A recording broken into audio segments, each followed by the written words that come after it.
O que querem os homens? Esperamos um século para poder formular essa pergunta.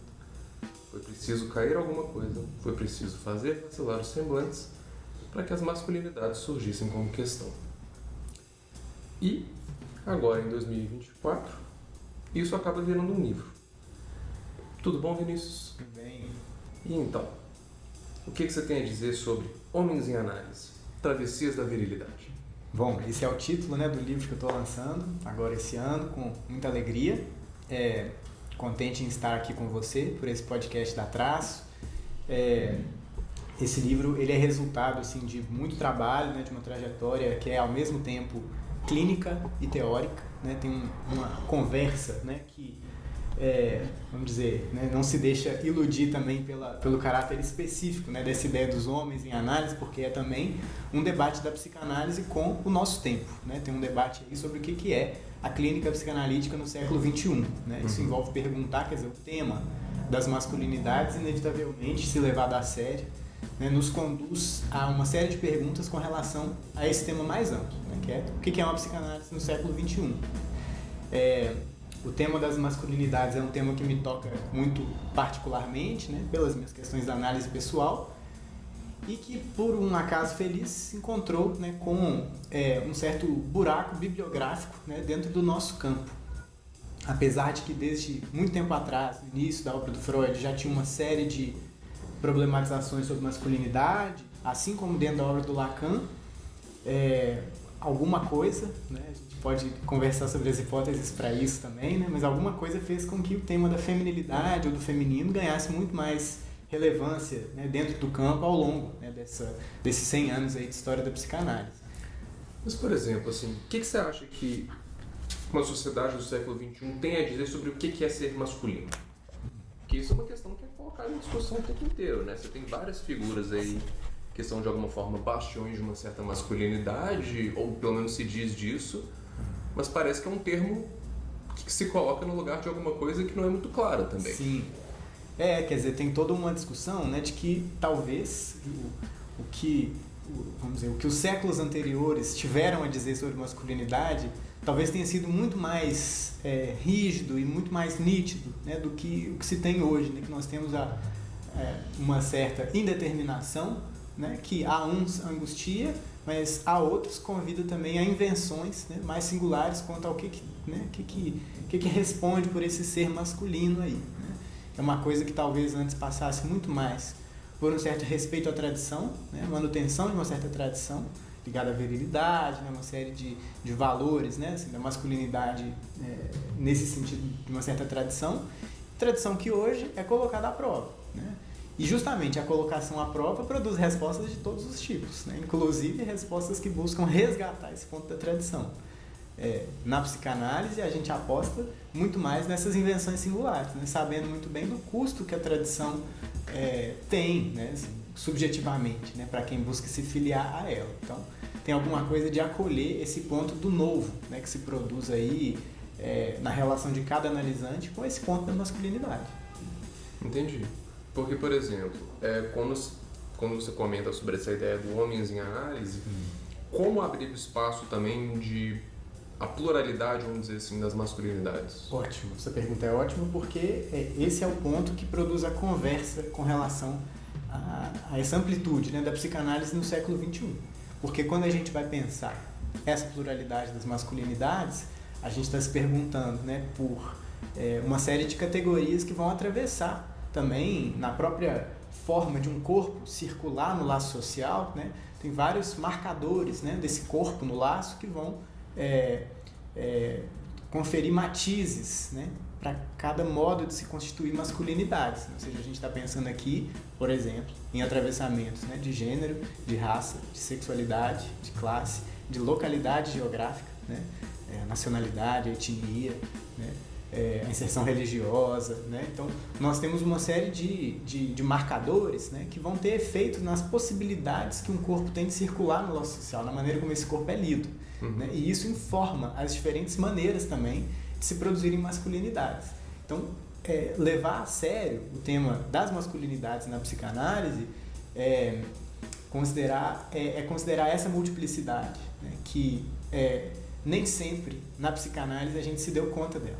Assim, nem sempre a gente deu lugar para que isso tivesse consequências para a maneira como a gente pensa o sujeito, como a gente pensa eventualmente o lugar de um analista na transferência, né? E inclusive as ressonâncias da psicanálise na cultura.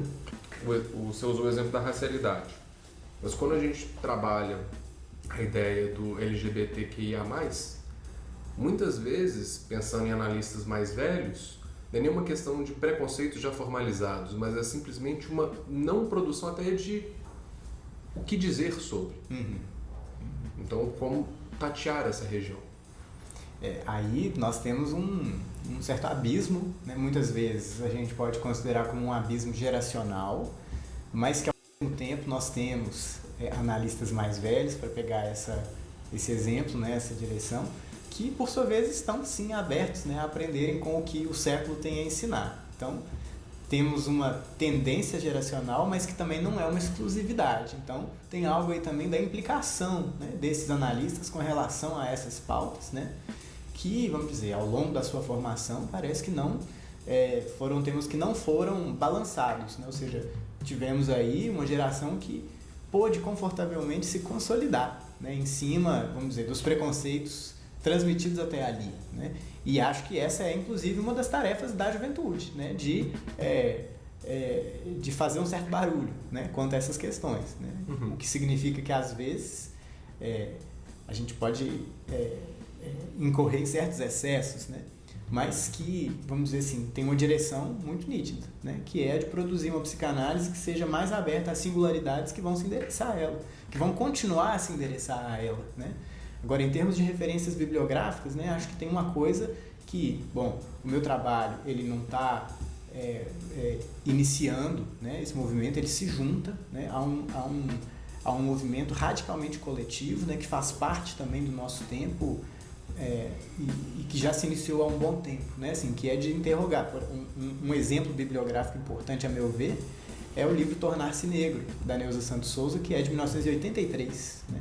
Então, é um livro que já tem aí 40 anos de publicação, né, que foi a dissertação de mestrado dela, e que hoje está sendo resgatado assim, né, como um dos textos de referência para pensar essa incidência, no caso de uma matriz de subjetivação branca, até mesmo sobre a experiência das pessoas pretas, né? Então, assim, referências nós temos, né, várias, e muitas delas estão em processo de serem redescobertas, né? Quanto aos homens, por exemplo, parece que, primeiro, né, nós temos um momento de ampliação de um campo de estudo sobre masculinidades, não necessariamente na psicanálise, para começar, né, em primeiro lugar, né, uma produção emergente no mundo todo, faz mais ou menos 30 anos que isso começou, e aqui no Brasil, né, o Brasil acompanhou esse movimento, nós temos uma série de publicações muito interessantes atualmente nesse campo das masculinidades, e isso tem chegado à psicanálise, né? Isso tem começado a adentrar, né, o nosso campo de produções também na psicanálise, né? Então, me parece que nós temos bons ventos, né? Assim, nós temos aí uma boa direção, né? Tem algo que se iniciou e que vamos ver quais vão ser as reverberações disso também sobre o campo. Mas isso assim, bons ventos, mas da sua experiência hoje, bons leitores também? Bons leitores? Como assim, bons leitores? Se é uma questão que também se tem apresentado como isso que você comentou, de ter abertura por parte dos analistas, por parte, inclusive, das discussões teóricas, que muitas vezes vai vir do campo estudantil, porque, por exemplo, a psicanálise sempre foi colocada muito contra a parede nessas questões. Por exemplo, de um certo embate de gênero. No campo das ciências sociais, por exemplo, há críticas muito duras e muito pertinentes, inclusive, contra toda a teoria analítica de um ponto de um certo machismo, que nem você falou, que não é inerente, mas que muitas vezes se verifica na prática, e que isso cria uma resistência agora para uma construção que você mesmo nomeou como coletivo. Então a pergunta é um pouco nessa direção de como você vê não só o campo teórico, mas as pessoas que compõem esse campo teórico em termos de abertura para essa discussão. Tem uma contribuição do Lacan, conversa um pouco com o que a gente estava falando mais cedo, que ele diz assim, porque vamos dizer, tem essa tendência antiga, né, uma certa caricatura da psicanálise que diz assim, se o analisante não quis prosseguir no seu trabalho de análise é porque a resistência é dele, né? E o Lacan, ele inverte essa perspectiva dizendo assim, muitas vezes é a resistência do analista que produz uma transferência negativa, por exemplo, né? Eu acho que tem algo aí dessa, vamos dizer assim, a transferência negativa do analisante, uma relação de desconfiança, de suspeita, de crítica, né? Que é resposta à resistência interna do analista, né?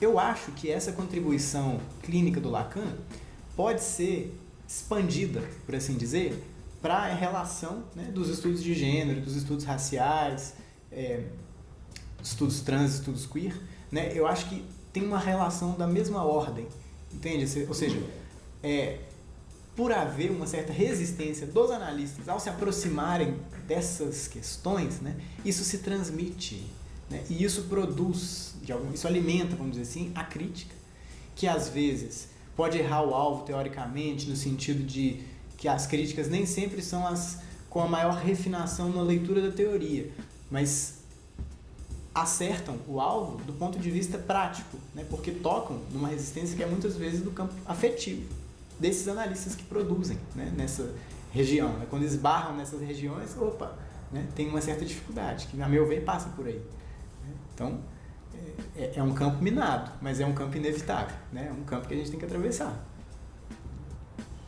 Mas então, Vinícius, uma coisa que você estava comentando, né, a gente estava pegando um pouco mais a parte teórica, mas voltando um pouco para essa questão dos homens. Essa ideia, homens, análise. Como é que funcionou o processo de escolha do título do livro para esses dois significantes? Essa escolha, ela já é, de alguma forma, uma resposta a uma questão que era minha, que dizia respeito a entender o lugar desses elementos que ressoam, né, quanto à masculinidade no interior da teoria psicanalítica, ou seja, falo, nome do pai, a ideia de Édipo também como um todo, né, ou seja, que são noções que são interrogadas pelos estudos queer, pelo pensamento feminista há um bom tempo, né, e que até então, na minha concepção, não tinham encontrado uma boa resposta, né, uma resposta que me satisfizesse, ao menos, né, no que eu tinha lido até ali. E, no entanto, ao partir de uma questão teórica como essa, né, uma interpelação contra a teoria, aos poucos eu fui me dando conta de que não necessariamente a única, mas a meu ver, naquele momento, pelo menos, a melhor forma de responder a isso era interrogando quais são os destinos que essas noções têm do ponto de vista da prática psicanalítica, ou seja, qual prática essa teoria autoriza. Porque se a gente está lidando com uma sociedade que carrega as marcas, né, desses elementos de uma tradição que passa pelo patriarcalismo, pelo machismo, pela heteronormatividade, esses elementos eles vão compor a subjetivação dos analisantes também, né? Então, digamos que por si só, né, a presença dessas nomeações, ela não é suficiente para a gente decretar um julgamento sobre a psicanálise, pelo menos não deveria ser. Mas o modo como esses conceitos são operacionalizados na prática é o ponto-chave, né, para a escolha desse título, ou seja, perguntar pelos homens em análise é perguntar também para qual tratamento a psicanálise oferece, né, para esses sujeitos que, vamos dizer, estão no coração da norma, né, e que, no entanto, vamos dizer, esses termos, nome do pai, fala, etc., isso tudo deve ter algum tipo de ressonância com essa dimensão prática das análises, né? Então, pensar homens em análise é recolocar em movimento, né, esses mesmos conceitos do ponto de vista da sua operacionalização prática e também interrogar a partir disso, quer dizer, uma coisa que era muito comum, que aparecia, né, muito nas minhas leituras, era um pouco isso, assim, da psicanálise como um campo que super interrogava o feminino e deixava o masculino à margem, né, não interrogado, né, protegido, vamos dizer assim. Mas, por exemplo, me ajuda só num ponto de vista teórico de qual que é a diferenciação que você está fazendo entre o masculino, né, inclusive com esse artigo, ou masculinidade e homens.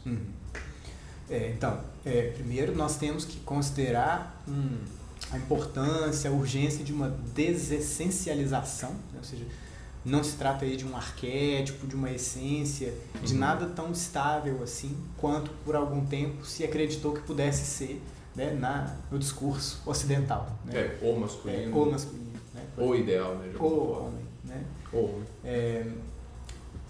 E, no entanto, o ponto que está no horizonte, né, dessa minha resposta de sustentar essa categoria dos homens em análise também, é reconhecer que, mesmo a gente podendo e devendo fazer a crítica dessas categorias, desse ponto de vista, né, desnaturalizando essas categorias, elas ainda assim incidem na nossa prática clínica, elas incidem na nossa subjetivação, e o nosso desafio maior, da minha perspectiva como psicanalistas, é o de como trabalhar isso, né, de uma forma que a gente encare, né, esses elementos em toda a sua impureza, né, na sua crueza, né, com a qual esses elementos aparecem para a gente na prática, sem, no entanto, recair numa posição essencialista, numa posição tradicionalista. Né? Então, minha aposta é um pouco nessa direção. Quando a gente fala, né, de homens e masculinidades, né, nós estamos dizendo aqui de homens, primeiro, no sentido de, primeiro, sujeitos que são designados com esse significante no laço social ou se fazem reconhecer por meio dele no laço social. Homem tem a ver com quem se apresenta como tal, né? Com essa nomeação, com quem se nomeia assim.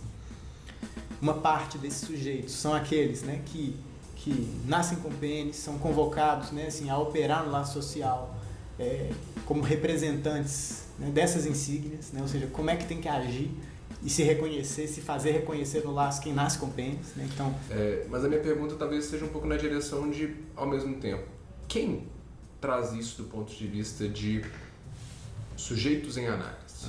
Se você tem observado isso muito mais na juventude, muito mais, ou não tem uma distinção, vamos dizer assim, etária, não tem uma distinção de perfil, como que tem sido isso na sua prática?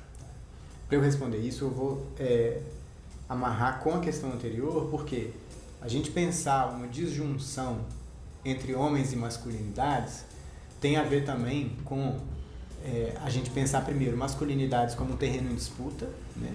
Masculinidades como um modo de ocupar lugares no laço social, né? E que dá lugar a uma certa lógica, né? Uma certa lógica de funcionamento. Né? Nós podemos responder essa pergunta com a psicanálise, nós podemos responder essa pergunta com os estudos sobre masculinidades, né? Então a gente tem caminhos diferentes para definir masculinidades, né? Mas me parece que tem, né? Ou seja, a gente tem esse interessantíssimo estudo de um autor dos estudos queer, que é um homem trans, chamado Jack Halberstam, que ele tem um livro que em inglês se chama Female Masculinity, ou seja, masculinidade feminina. É uma tradução de se fazer porque o female diz respeito a pessoas que nascem com vulva, né? Então, ou seja, masculinidade em corpos portadores de vulva. Então nós estamos pensando em homens trans, nós estamos pensando aí em lésbicas butch, nós estamos pensando em pessoas que fazem performances de drag kings, por exemplo, sendo elas mesmas portadoras de vulva, sem necessariamente se reivindicarem, né, com uma identidade de gênero masculino. Mas, ou seja, nós estamos pensando aí em modos de dar corpo à masculinidade que não necessariamente, né, por exemplo, pessoas não binárias transmasculinas, né, que não se dizem homens, né, mas são transmasculinos. Então tem algo da masculinidade que é colocado em movimento, né, por alguns corpos, sem reivindicar necessariamente a categoria de homem, né, de uma identidade como homem. Mas, por exemplo, seria o que no Brasil foi, né, no Brasil, na experiência latina, foi nomeado no século XX como uma ideia de uma certa falicização do feminino? Ou não? Eu acho que tem uma questão de lupa, vamos dizer assim, porque esses trânsitos entre masculinidade e feminilidade como posições subjetivas, né, acontecem desde tempos imemoriais, né? Ou seja, a gente não tem mesmo uma estabilidade tão respeitosa dessas fronteiras da sexuação, né? A gente nunca teve, do ponto de vista de como que os corpos efetivamente se posicionam, respondem, né, a esse encontro com o outro, com o laço, né, na sua maneira de se constituírem como seres sexuados, né? certamente, porque tem gente que diz do contemporâneo como queda do pai ou queda do falo, eu tenho mais a tendência a ler essas questões como muito mais uma colocação em disputa do falo, com uma redistribuição da partilha fálica. Entende? Ou seja, aquilo que... Não entendo. Vamos lá. Pensando assim, né? O que o século XX, por exemplo, produz como diferença, né? A gente tem toda essa narrativa, ou seja, desde a pílula anticoncepcional até a entrada das mulheres no mercado de trabalho, ou uma democratização, né? Assim, de um certo acesso a essas credenciais que são historicamente mantidas sob propriedade dos homens, né? Tudo isso muda um pouco a dinâmica de quem pode falar, de quem pode sustentar essas posições. Uma posição de chefe, uma posição de, enfim, de quem detém, né, a posse de credenciais fálicas, né? Então, ou seja, me parece que isso que antes, né, os homens, né, e aí nós estamos pensando geralmente quando a gente está no Ocidente, né, nos homens brancos, cis, héteros, normativos, etc., nós estamos pensando que antigamente é como se houvesse uma distribuição do falo no laço social muito mais rígida. Hoje, me parece que nós não temos tanto assim uma queda do falo, mas sim uma redistribuição da sua partilha. Ou seja, tem mais corpos que têm passado a, progressivamente, dentro das particularidades de cada segmento social, com as lutas que lhes são próprias, né? Mas uma certa possibilidade de novos modos de acesso ao falo, né? Assim, ou a essas credenciais fálicas, quer dizer o mínimo. Então, eu penso algo nessa direção. Agora, você tinha me feito uma questão sobre essa questão etária, uma questão, né, vamos dizer, os perfis, né, que vão ser atravessados por essas questões, e me parece que a geração atual ela vai encontrar um laço social muito mais esburacado, né, do que gerações mais antigas, né, segmentos sociais que antigamente talvez ainda respondessem a um outro muito consistente, né, o outro da norma, né, de uma tradição ainda muito consistente, e que hoje, né, ao ter esse outro mais esburacado, são mais passíveis de proporem também esses sujeitos, né, respostas mais inventivas, né, ou que possam desafiar mais certas convenções, né, que vêm de uma certa tradição que hoje já que não deixou de existir. Isso é importante lembrar, né? Não deixou de existir a tradição. Às vezes na psicanálise a gente tende a falar das coisas como se agora caiu o pai, caiu, não existe mais a norma, né? Não, ainda existe, né? Ela ainda é operante, né? Os homens não foram tão deslocados assim do seu lugar de poder, né? Mas, como você disse mais cedo, tanto é que estamos aqui, né? Mas tem algo de uma infiltração, né? No seio mesmo dessas formas de subjetivação, de ranhuras, né, de pontos, de frestas, né, de aberturas aí, que permitem com maior facilidade que outras formas de subjetivação possam se anunciar, né, Então acho que tem algo disso. A juventude, né, tem maior, vamos dizer, tem menos compromisso com esses pontos da tradição. E isso é muito claro para mim quando eu penso eventualmente na diferença de idade de analisantes que podem ter às vezes questões em alguma medida similares ou que conversam em algum ponto, mas que o outro de cada um é tão diferente, né, que às vezes é isso, né, assim, um paciente de mais idade que se vê fora da norma tem uma relação de submissão à norma muito mais forte do que os adolescentes que eu acompanho, por exemplo, que tem também eles mesmos questões nesse terreno. Mas então, assim, resgatando isso que a gente falou logo no início numa psicanálise do século XXI, nós estamos falando ainda não completamos nem o primeiro quarto do século XXI. O que você vislumbra, então, para uma psicanálise do século XXI daqui para frente? Vamos lá. Me parece que o nosso maior desafio é conseguir sustentar essa pluralidade, essa multiplicidade de enunciações, de posições de enunciação, ou seja, com analistas que sejam portadores de diferentes corporeidades, diferentes modos de estar no mundo, diferentes modos de subjetivação,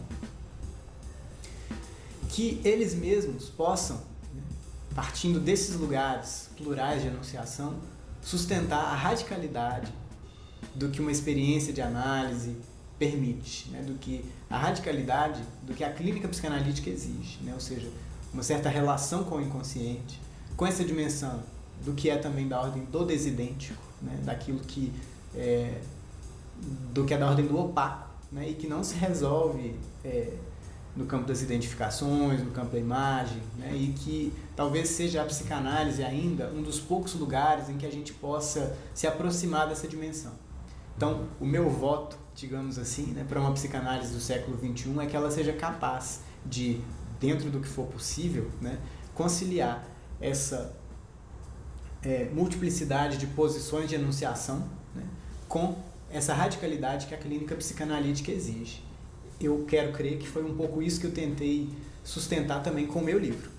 Tem algo dessa aposta, né, de que a gente tem coisas a contribuir, né, a juventude especialmente tem coisas a contribuir dentro da psicanálise, né, mas que a gente precisa passar pela psicanálise para fazer com que isso de fato assuma o seu valor, o valor que é preciso que assuma. Né?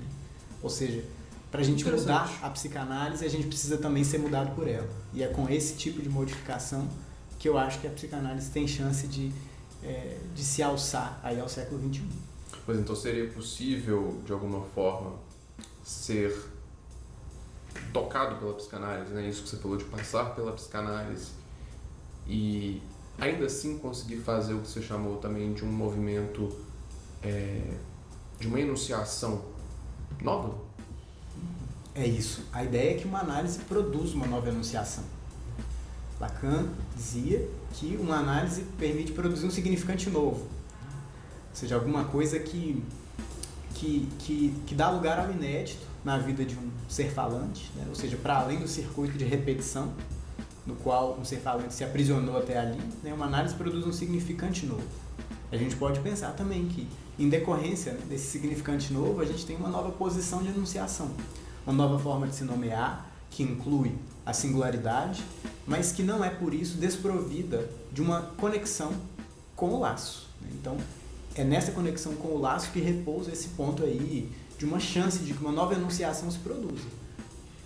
Então, essa a expectativa, ou seja, como que a gente inclui essas questões que são tão importantes para o século sem abrir mão da psicanálise, ou pelo contrário, né? Levando adiante a radicalidade que ela permite, mas que nem sempre a gente alcança. E como fazer essa enunciação num momento sociohistórico, talvez, em que tem uma força antagonista justamente de reforçar um tradicionalismo, aquela ideia do conservadorismo cada vez mais aflorado, a ideia de, inclusive, um fundamentalismo cada vez mais aflorado? Isso é resposta, né? Isso é uma resposta ao fato de que há em algum lugar um abalo. Então, ou seja, me parece que são aí, quer dizer, a tradição, não sei se algum dia ela vai ceder inteiramente, né? Ela vai continuar a ser tradição. Mas a gente a esburaca, ou no mínimo a gente trabalha com os buracos que ela deixa, né? Inevitavelmente. Né? Ou seja, nenhum sistema de dominação é completo. Né? Todo sistema de dominação deixa brechas, né? E é com essas brechas que a psicanálise foi inclusive inventada. Né?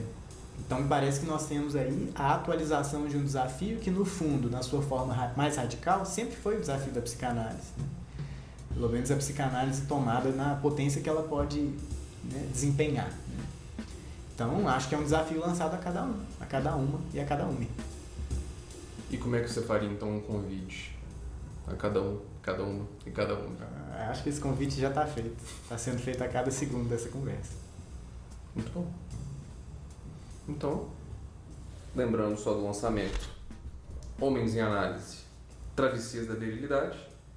Por onde que as pessoas conseguem comprar o livro, Vini? Pelo site da editora Blucher, pela Amazon ou nas melhores livrarias físicas, né, da sua cidade. Na sua cidade.